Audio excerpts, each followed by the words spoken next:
Hey, how you doing? This is Adam Post, publisher of more than 1,000 comic books and marketing expert covering college DEI leader accused of plagiarism. Now it's Columbia University. Let's get into the story. Before we do, please be sure you are subscribed to the channel. Click the bell for notifications. Give me a thumbs up. I really appreciate you guys. Coming from the New York Times, yeah, it's happened again. Columbia official is accused of plagiarizing dissertation from Wikipedia? From Wikipedia.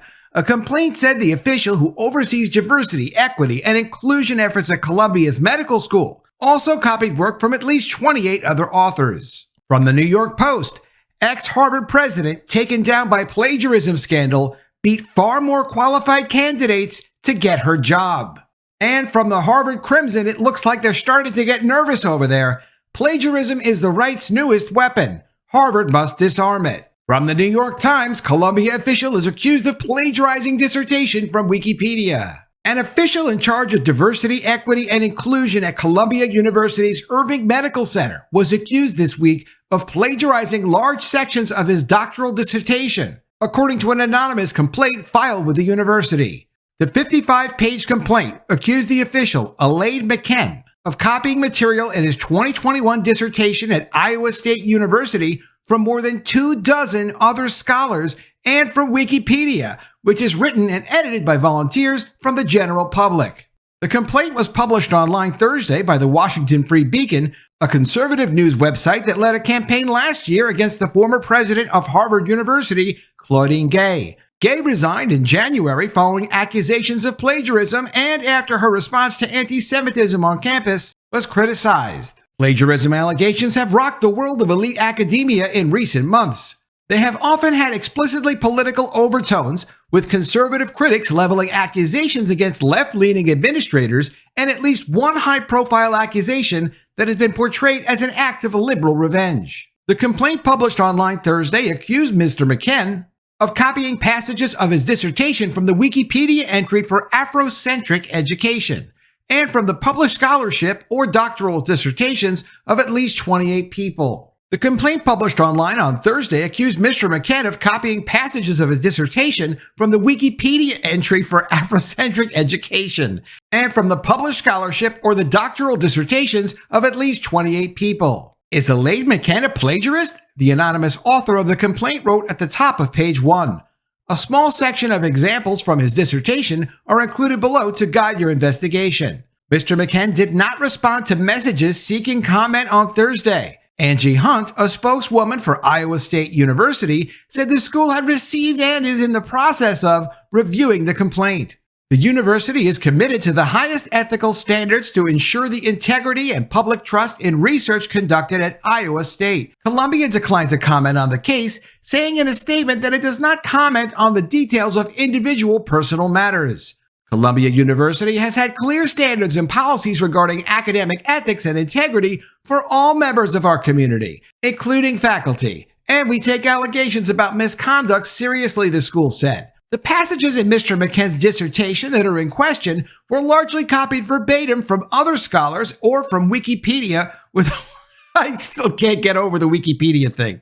With only small changes to grammar or verb tenses, according to the complaint. The New York Times reviewed portions of the dissertation and the Wikipedia page and found parts that appeared to be nearly the same. Well, Woodson critiqued African Americans' education as miseducation because he held that it denigrated the black while glorifying the whites. Mr. McKen wrote on page 53 of his dissertation, referring to the influential black scholar Dr. Carter G. Woodson. For many early Afrocentrists, the goal was to break what they saw as a vicious cycle of the reproduction of black self-abnegation. Shockingly, though, nearly the same phrase appears in the Wikipedia article for Afrocentric education. Mr. Ken appeared to have changed the order of a few words and removed one hyphen. But Woodson critiqued education of African Americans as miseducation because he held that it denigrated the black while glorifying the white, the Wikipedia article states.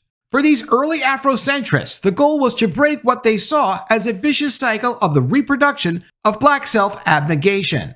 The Times reviewed versions of the page dating back to 2013 in an online archive and found identical language. Mr. McKen is the third diversity administrator from an Ivy League university to be accused of plagiarism in the span of 1 month, following Sherry Ann Charleston and Shirley R. Green, both at Harvard. At Harvard, Dr. Claudine Gay resigned in January after more than 40 instances of plagiarism were uncovered in her academic work by an anonymous tipster. Those allegations began shortly after Dr. Gay survived an earlier campaign to oust her over what critics called her insufficient response to anti-Semitism after the October 7th Hamas attacks on Israel. She had served as Harvard's president, the first black woman in the role, for roughly 6 months. Days later, an investigation by the news website Business Insider accused Neri Oxman, the wife of one of Dr. Gay's chief critics, the hedge fund billionaire Bill Ackman, of plagiarizing portions of her doctoral dissertation from other scholars as well as from Wikipedia. Ms. Oxman later apologized for what she called errors in a post on Twitter. Mr. Ackman said he believed the allegations against his wife were retribution for his advocacy for Dr. Gay's ouster, which he described as my actions to address problems in higher education. Mr. McKen began his job at Columbia University Irving Medical Center, which includes the university's medical school, in September 2023.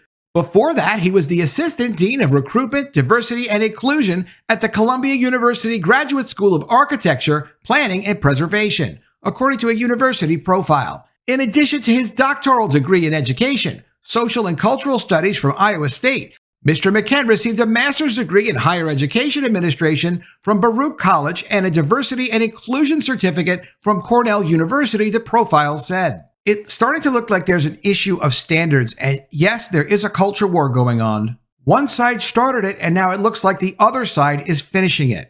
From the New York Post, ex-Harvard president taken down by plagiarism scandal beat far more qualified candidates for her job. The Harvard presidential search team did not conduct a thorough review of embattled Claudine Gay's scholarship before they handed her the plum role, which resulted in her beating out candidates with far more extensive academic work under their belts. When Gay was announced as Harvard's next president in December 2022, she edged out favorites Tomiko Brown-Nagin and John F. Manning, the Harvard Crimson reports. Brown-Nagin is the dean of the university's Radcliffe Institute for Advanced Study and has published several books, the Crimson noted. Manning is dean of Harvard Law School, has argued 9 cases before the Supreme Court, and has written more than 40 legal papers, the campus publication explained. Sounds like he was qualified.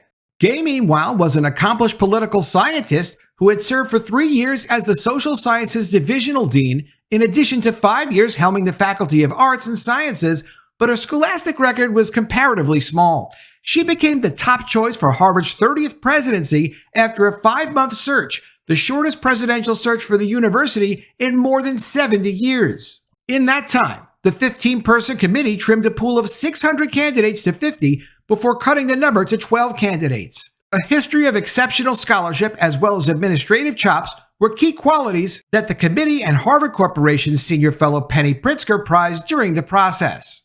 Quote, it's just too complicated a job for someone who has never had to deal with something as complicated as the Faculty of Arts and Sciences, so that eliminated some of the candidates who may have been extraordinary scholars, but really didn't have the kind of depth of experience, former Princeton University President Shirley Tilghman, a member of the Harvard Corporation, told the Crimson after Gay's selection in December 2022.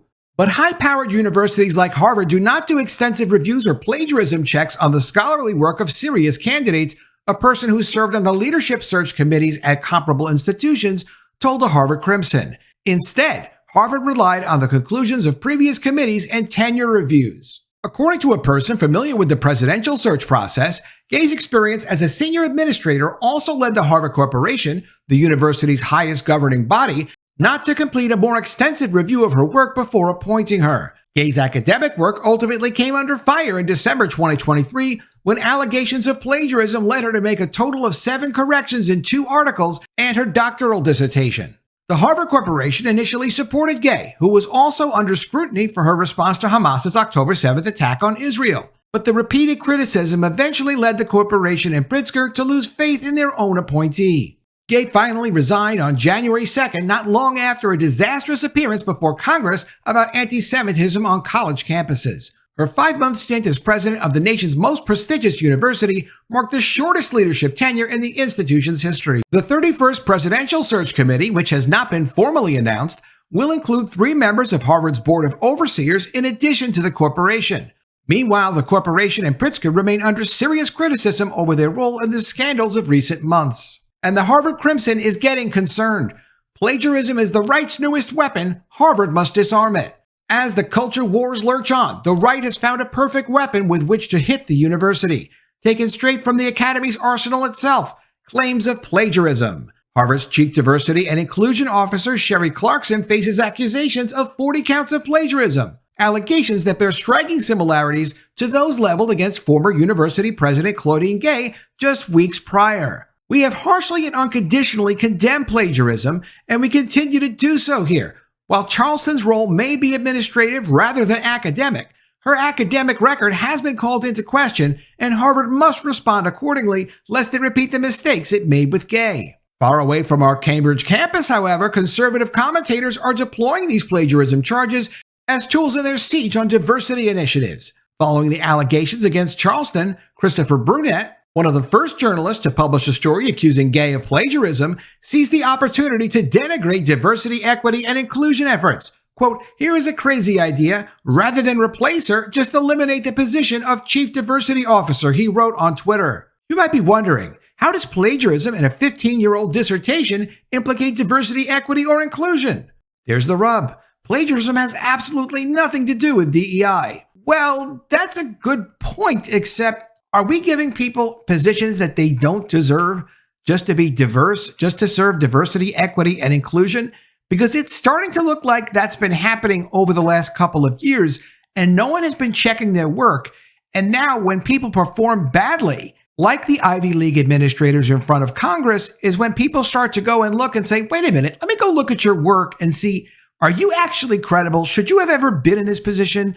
Have people been making sure that the work that you submit as your own is actually your work over there at the Ivy League institutions? That's what's catching up to them now. Apparently, it has a lot to do with diversity. Plagiarism allegations against one diversity officer are not an indication of diversity, equity, and inclusion writ large.